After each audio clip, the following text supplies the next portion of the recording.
Good morning, evening, nights to everyone and anyone watching this video. I'm Bampok from the Bam Epoch channel, and this is the first video I'll be doing for my channel, and I just really wanted to make this because I've been playing the Digimon TCG game for a while, and the cards that have been coming out from BT5, BT6, and the 7th and 8th structure decks have been really fun. And I just wanted to make some deck profiles of decks I've seen that won tournaments and the modifications I made that have worked for me. So I'm gonna start with my favorite deck, the Diaboromon deck. I really like that deck with the support that it came out at BT5, and I know it can be really strong, but there are some very glaring weaknesses for it, especially if your opponent plays a hard plays a Digimon that is cost 4 or higher. It's really difficult to destroy it for the deck. There are some options in black that can hard remove Digimon that cost 7 and below, but I don't usually play those options. So you have to mostly delete them by attacking them when they are suspended. But normally that's after they attack a Digimon on your side or they check that security, so not a lot to do there. But interestingly enough, in April 21, I was looking at this page, Digimon Card Meta, where I see a lot of the decks I like to net deck and modify to my liking. And in April 21, I saw a deck from Japan that won first place by HN Tsurugi and was a hybrid between a yellow deck containing Diaboromon. So I was very intrigued. Like, black is my favorite color, yellow is my least favorite color, but they working together with Diaboromon, I had to see, and what I saw was incredible. So I'm gonna show you right now what I saw in this deck, and later we'll see the deck profile of the modifications I made that I think that works better for the strengths of this kind of deck. In here we can see the deck profile for HN Tsurugi, and we'll be looking from the Digitamas up to the Megas, and finally the text he used that really just blew me away. So we'll start with with the Digitamas, the rookies, and some of the champions. As you can see, he runs 4 of the BT5 Sumemons. He really sees the positive in drawing more cards, and for some reason he runs one Kapurimon. That's just really weird because nothing in this deck has reboot, so weird flex, but okay. Next he runs 2 of the Keramons, 4 of each, and he runs the BT2, which has an inheritable effect to draw 1. Is not a once per turn effect, so whenever normally you use it with the Diaboromon tokens when you get to play those. And if you have a lot of Sanadas out, you get to draw a lot of cards. So I think this is more than enough draw power for the deck.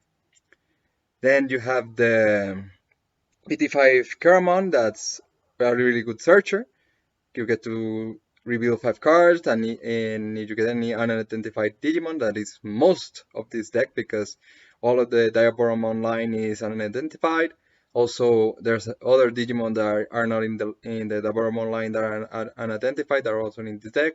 So you're almost 100% every time gonna get a card added to your hand, because if it's not not a Digimon, you're gonna add the Sanada. So it's always at least a 1-for-1, or in the best of conditions, 2-for-1 on play. Next, he plays one Agumon blocker from the 5th structure deck. I think that really the more blockers the better. Though I think that the blockers are better suited for the champion line. So I think that this has his merits, but I would prefer more going into the champions. Next, we see he runs both the BT2 and the BT5 Kurisarimons. First, the BT2 Kurisarimon is really good because, again, he is inheritable effectiveness 1 per turn. So every time you play the Diaboromon and you get tokens, you gain 1 memory, and you can easily get, if you have 2 Sanadas out plus the BT5 Diaboromon, just evolve for free. You can you recover 3 memory, so it's just too good, just insane in this deck and any Diaboromon deck. So I always play it at 4, same as him. Next, he plays 4 of the BT5 Kurisarimon, which has the when the evolving play as an Sanada for free with no cost, but only the first one. That's why I don't like it. It's only played once, and after that the effect becomes useless. And many times you're gonna hard play the Sanada, or you're gonna get checked in the security. So this effect normally, I have most of my experiences have been that it becomes useless. And his effect for giving the tokens rush pretty much is good, but I think that since you're not getting the memory recovery for the tokens, then you're most probably gonna pass the turn unless your opponent gave you a lot of memory. You're gonna pass the turn, and those tokens are gonna not get to use the rush. So I don't really like this, but of course he won the tournament, so he's doing something good, something right, of course. And next we go with the last of the champion, the Shademon. In my opinion, the best security Digimon there is. There's of course the Omnimon Defeat. That's just a really big stick, but it doesn't participate in the in the security battle, so that's the bad thing from it. Also, there's the new Geogreymon that is played from the security and deletes a 4K DP or less Digimon on your opponent's side. That can be good for rookies, but I think that this one is better because it's just pretty much a recovery +1 for any Digimon. If he's rookie or less, what is left on the field, they cannot attack because they're gonna get deleted on the blocking. And if it's a really big Digimon, then you still get to block it, so you survive for one more attack at least. So I really, the same as him, I always run it as 4. Next we go with the ultimates. He runs 4 of the Warumon Saimons. I think is the optimal ultimate in black. He's cheap to play, cheap to evolve, low on the DP side, but to be expected. So all around, great to dribble fast to Diaboromon. That is the main objective of this deck. Next, he plays the PT5 Infamon. I think that I prefer more the other one. You'll see in my deck profile, but I still see the merits on this one. You get to evolve the Diaboromon for 1 less, and can help very much almost a second and 3 more Warumon Saimons. So I see the merit, but I feel like the BT5 has more merits. Next, we go with the Diaboromon. Of course, the BT5 Diaboromon is just insane. Is you get a token in Evolve, you get all the synergies from the Keramon, from the Chrysalimon. Is just too good to pass off. And of course, 4. Do the same. Is you're gonna play a Diaboromon deck, play 4 of this. Next, we go here and we see the first sprite, but let's leave the star of the deck for later. For now, let's go for the main structure of the deck, the commonly played Diaboromons, the known Diaboromon line. So first we see a promo Diaboromon, but only one. I think that's really bad because I think the same here for the Infamon. If I'm gonna play the Infamons to evolve as fast as possible to the Diaboromon, I think that 8 ultimates and 6 Diaboromon is the least you need for the deck. So only playing 1 Diaboromon promo, I think, is just cutting it too close, and you're many times not gonna get a Diaboromon in a 50 card deck, just having a really low possibility of getting to your hand. So I think it's better if you have the only a 10% of getting this card to your hand is just not really good enough for the deck. Of course, moving it up to 5 is not much better, but at least 1 more you're gonna get. And of course, the promo Diaboromon is just great to just erase your opponent's security. And I like to play more on the side of these Diaboromon, I use always 4. I like to play this more to finish the game, this to build up my strategy, and then this to finish up the game. Next, we have, of course, the Ultra, the level 7, Armageddon. It's just insane that you can play it only for 3, and it has Rush, so it can destroy anything on the field that is suspended. It's almost always going to survive a security check, and the main effect that you play it for is the negating the level 7s when digivolving effects. With that, you can really what saves your field when an Omnimon goes into play. If you don't do that, they're probably gonna erase your whole field. So this is what really protects your whole field from being erased in a single move. So I really like it, but I really don't like playing it at 3 because that's you can get stuck in the deck, and even more in this kind of build because you get less possibility of getting a token out. Therefore, you assure almost always the scenario with the Kurisarimons, but still I don't see as much merit as with other decks, especially with the build I made. And next we go with the 2 decks that I think that make this deck the best Diaboromon deck can be. First, we see the Starmons. This deck is always a 4 auto-include in any Crusader deck. It's just insane to be able to erase any rookies that are out, some even champions in that deck, and when they play in that deck, so it's just really good to be playing it for free or just hard played on the field. But in here, it shines even brighter. It's just, you get many times even 5s to 4 Digimons in one single turn thanks to the Arata Sonata and the White Diaboromon, and then you play this or you erase anything that's 5 or 6 DP, 6k DP. It just makes it insane to play. And also many times you'll get blocked by rookies that don't let you gain memory, and so your Kurisarimon with Inheritable effect to gain memory gets blocked. But with this, you erase it, and then you can gain memory again and continue your plays, or erase a blocker and go for gain.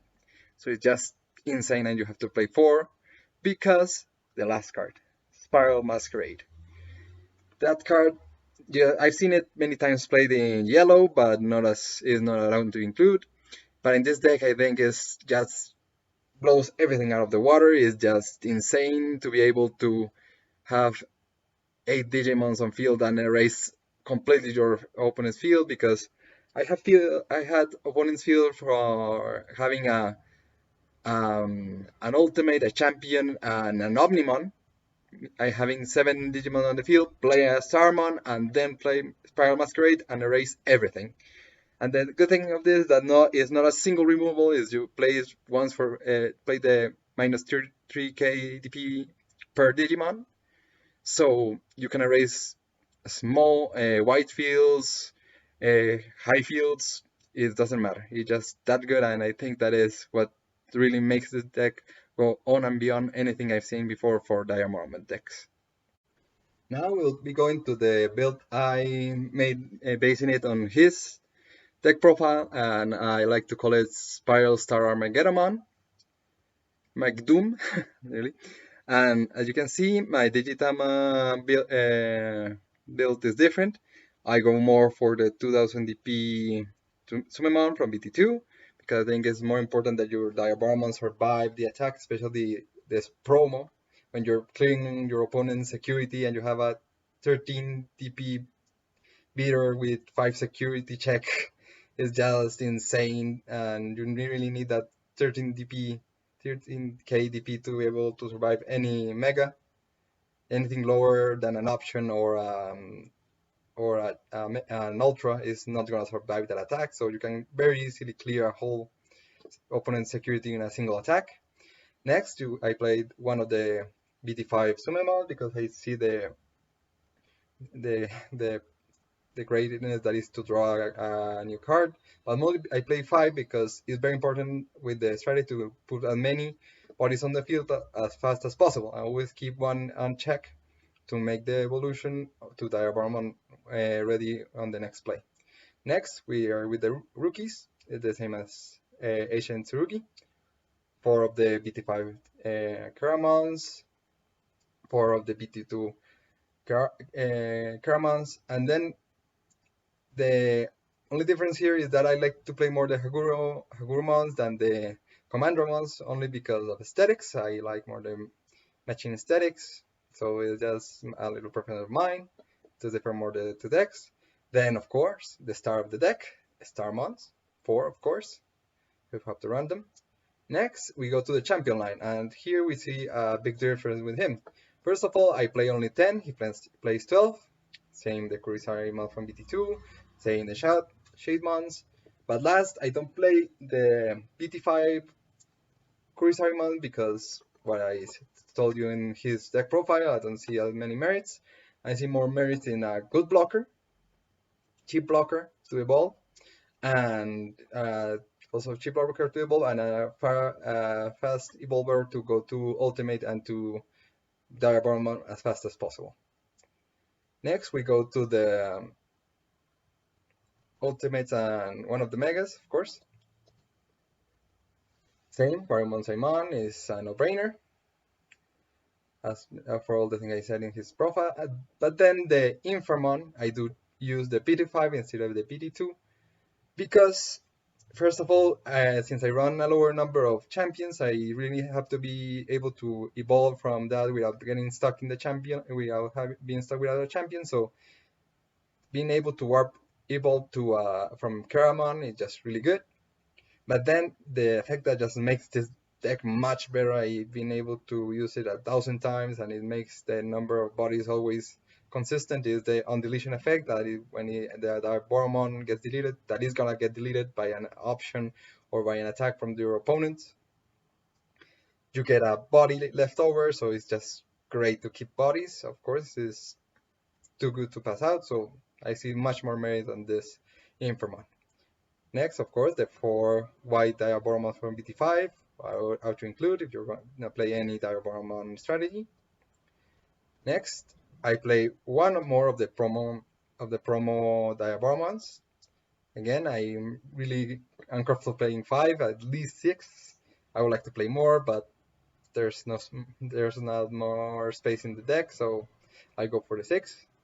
And then I play one less Armageddon than him, because I see, as I told you, I see that it can be easily be stuck in your hand without any tokens to play. So it's really good, but I think that a 2 is just good enough to play.